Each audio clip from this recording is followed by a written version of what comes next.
Hello student, welcome to maths unlock. मैं हूं प्रियंका और इस वीडियो सीरीज में हम कर रहे हैं क्लास 11 मैथ्स एनसीईआरटी का सोल्यूशन। प्रीवियस वीडियोस में हमने पढ़ा रिलेशंस और फंक्शंस के कॉन्सेप्ट्स के बारे में और सॉल्व किया इस चैप्टर की एक्सरसाइजेस को। इस चैप्टर की कंप्लीट वीडियोस प्लेलिस्ट का लिंक आपको डिस्क्रिप्शन बॉक्स में मिल जाएगा। आज के इस वीडियो में हम सॉल्व करेंगे मिसलेनियस एक्सरसाइज के क्वेश्चंस को। सो let's start with the video. Question number 1 is the relation f is defined by fx is equals to x square when 0 is less than equal to x less than equal to 3 and 3x when 3 is less than equals to x less than equal to 10. The relation g is defined by gx is equals to x square when 0 is less than equals to x less than equal to 2 and 3x when 2 is less than equals to x less than equal to 10. Show that f is a function and g is not a function. अब इस question में हमें f और g कोई दो relations given है, तो हमने प्रूव करके दिखाना है जो f रिलेशन है वो फंक्शन है और g रिलेशन जो है वो फंक्शन नहीं है। कोई भी रिलेशन फंक्शन कब होता है? जब डोमेन की सभी वैल्यूज के लिए एक यूनिक इमेज एग्जिस्ट करे। अब यहाँ पे fx रिलेशन में क्या है? x की वैल्यू अगर 0 to 3 के बीच में लाई करती है तो हमारे पास रिलेशन x स्क्वायर के इक्वल है, और अगर x की वैल्यू 3 और 10 के बीच में लाई करती है तो फंक्शन की वैल्यू 3x के इक्वल है। ओके, सो यहाँ पे 3 एक ऐसा पॉइंट है जिसके ऊपर फंक्शन की दोनों वैल्यूज पॉसिबल है, x स्क्वायर भी पॉसिबल है और 3x भी पॉसिबल है। तो x इक्वल टू 3 के ऊपर हमें fx की वैल्यू चेक करनी है। अगर यूनिक इमेज आता है तो हम कह सकते हैं रिलेशन fx जो है वो फंक्शन है। Okay, so let us consider first relation fx।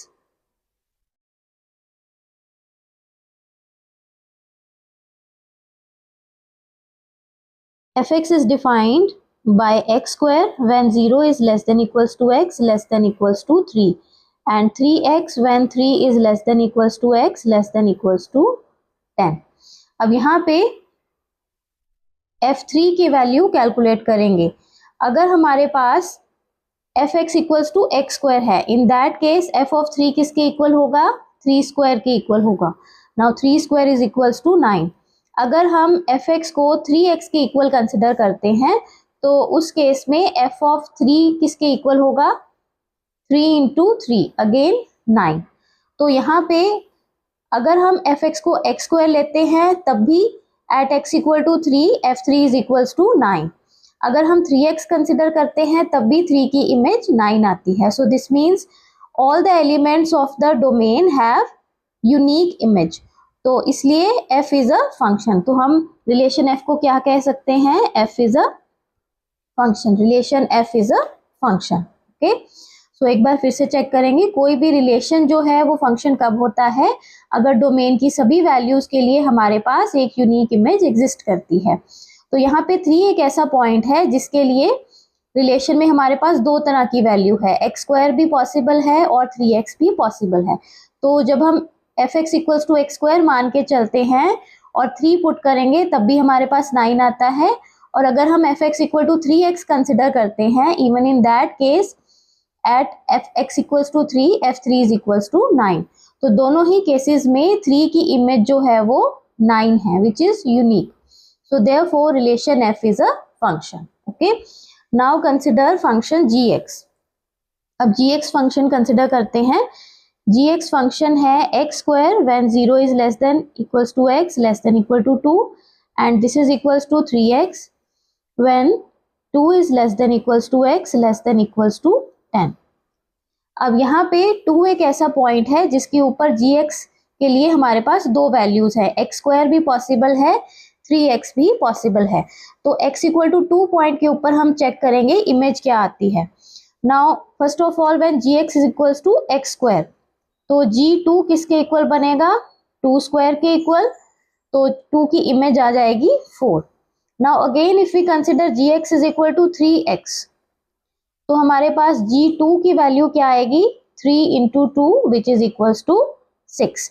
अब यहाँ पे अगर हम एक्स स्क्वायर कंसिडर करते हैं तो 2 की इमेज 4 है। अगर हम gx equal to 3x consider करते हैं तो 2 की इमेज 6 है, तो इसका मतलब जो एलिमेंट 2 है उसकी एक यूनिक इमेज नहीं है। सो यहाँ पे क्या लिखेंगे, द एलिमेंट 2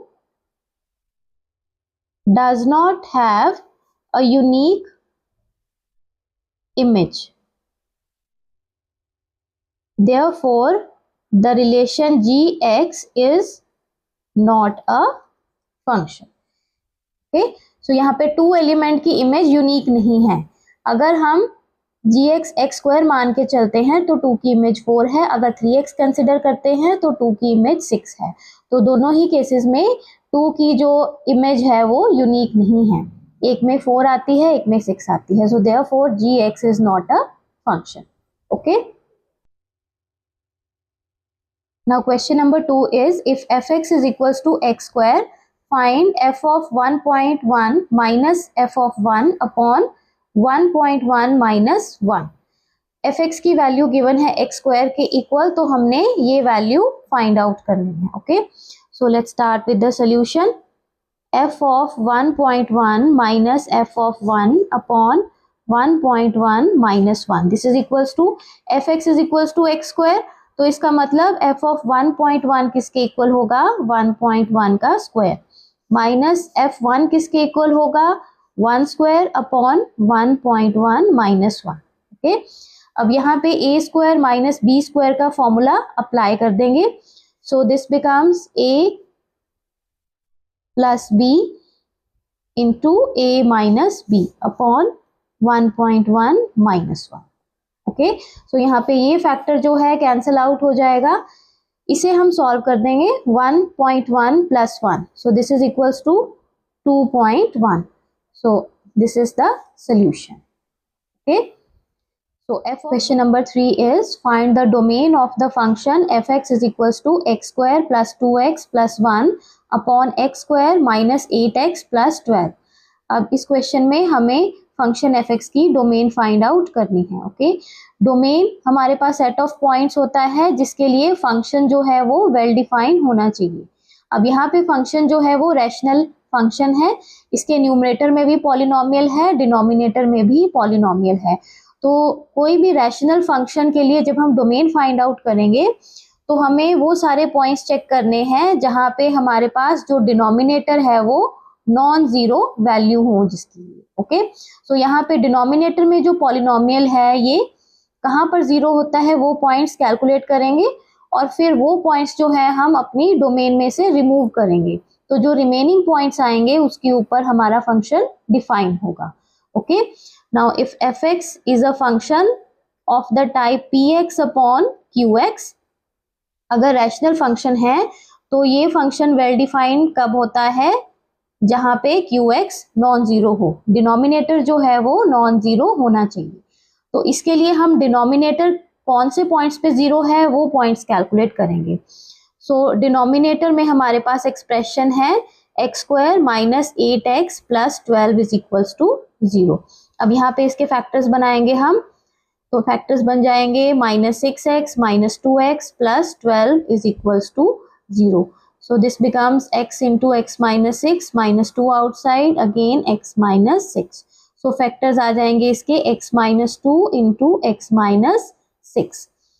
तो x की वैल्यूज हमारे पास क्या आ जाएंगी, 2 और 6। x की वैल्यू अगर 2 है तो डिनोमिनेटर 0 होगा, x की वैल्यू अगर 6 है तो भी डिनोमिनेटर 0 होगा।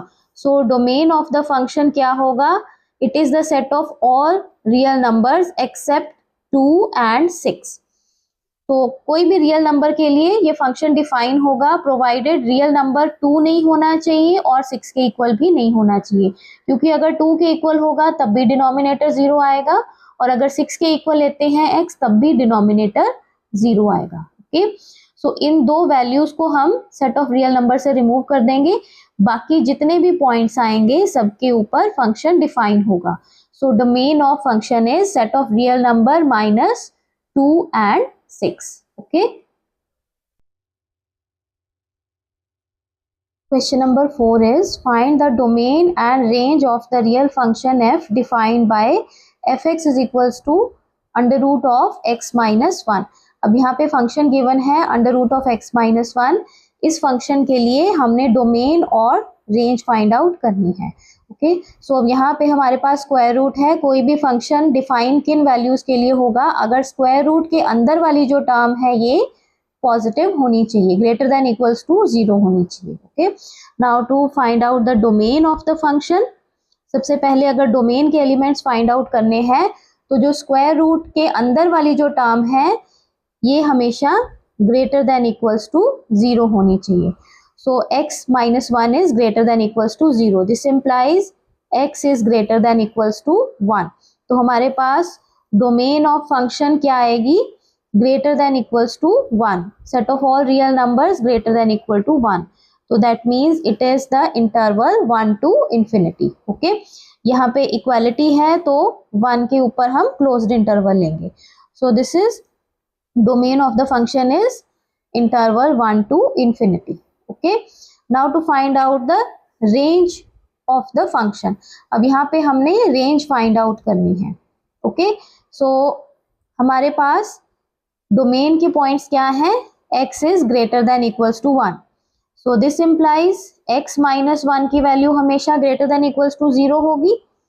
ओके, डोमेन क्या है हमारे पास, x is greater than equals to 1। तो यहाँ से x माइनस 1 की value greater than equals to 0 होगी। Now taking square root both sides, square root of x minus 1 is greater than equals to square root of 0 which is equals to 0। तो इसका मतलब अगर domain के elements 1 के equal या greater होंगे तो रेंज के एलिमेंट किस तरह के होंगे, ग्रेटर देन इक्वल्स टू 0। सो यहाँ से हमारे पास रेंज ऑफ द फंक्शन क्या आएगी, इंटरवल 0 to infinity। ओके, एक बार फिर से चेक करेंगे, यहाँ पे फंक्शन गिवन है f(x) is equals to square root of x minus 1। हमने डोमेन और रेंज पता करनी है। तो डोमेन के लिए हम वो सारे पॉइंट्स पता करेंगे जिसके लिए ये फंक्शन वेल डिफाइंड है। तो अगर फंक्शन स्क्वायर रूट है हमारे पास तो दैट मीन्स स्क्वायर रूट के अंदर वाली जो टर्म है ये पॉजिटिव होनी चाहिए। किसी भी नेगेटिव एलिमेंट, किसी भी नेगेटिव नंबर के लिए हम स्क्वायर रूट नहीं फाइंड आउट कर सकते।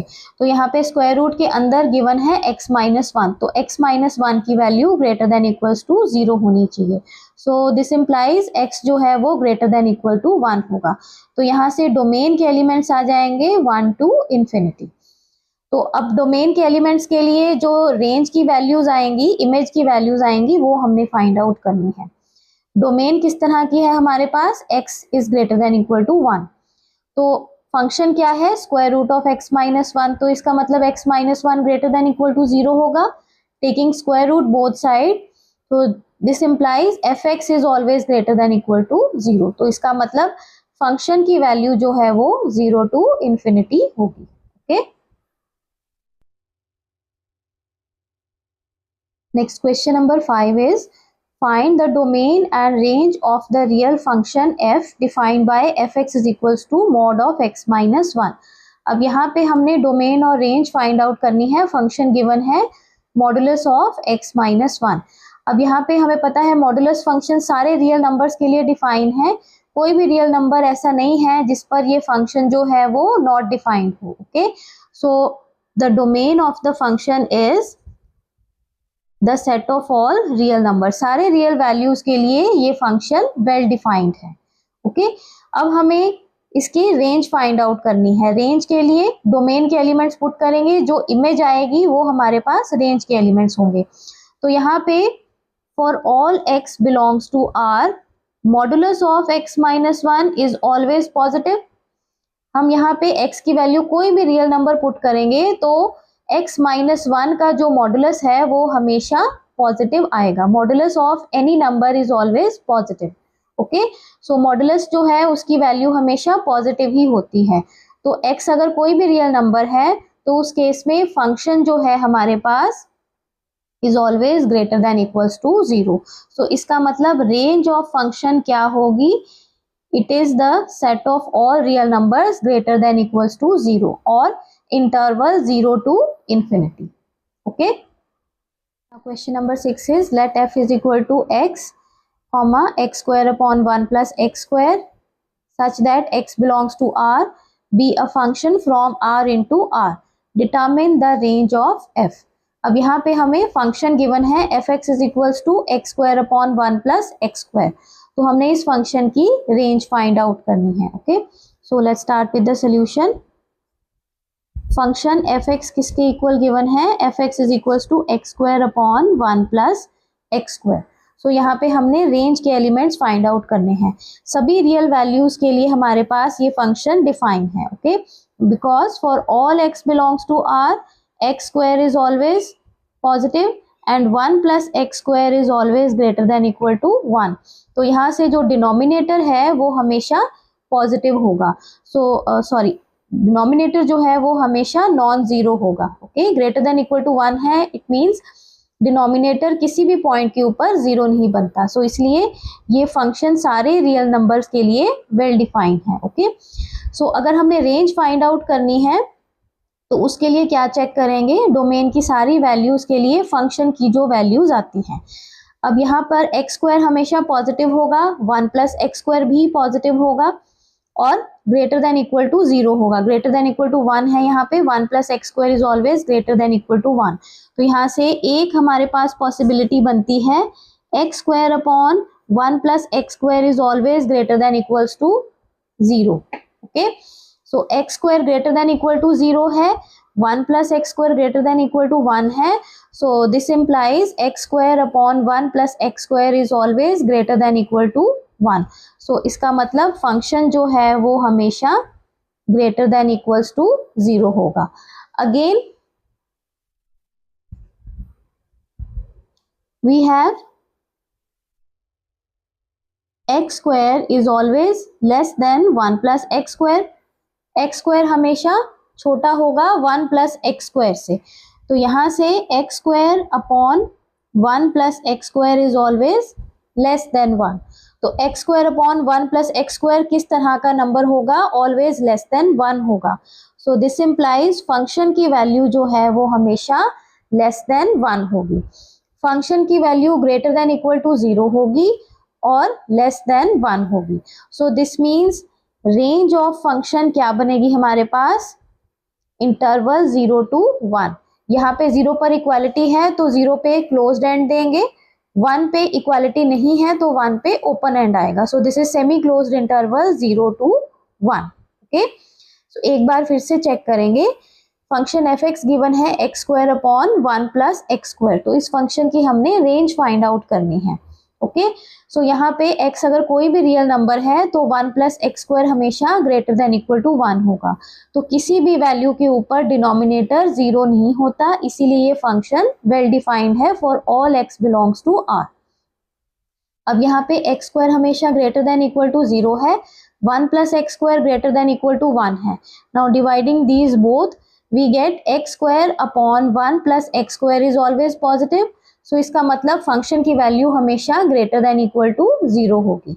Again we have x square is less than 1 plus x square. x square हमेशा 1 plus x square से छोटा होगा, तो x square upon 1 plus x square हमेशा 1 से lesser होगा. So this implies फंक्शन की जो वैल्यू है वो हमेशा 1 से छोटी होगी. तो फंक्शन की वैल्यू 0 के इक्वल या 0 से बड़ी होगी, 1 से छोटी होगी.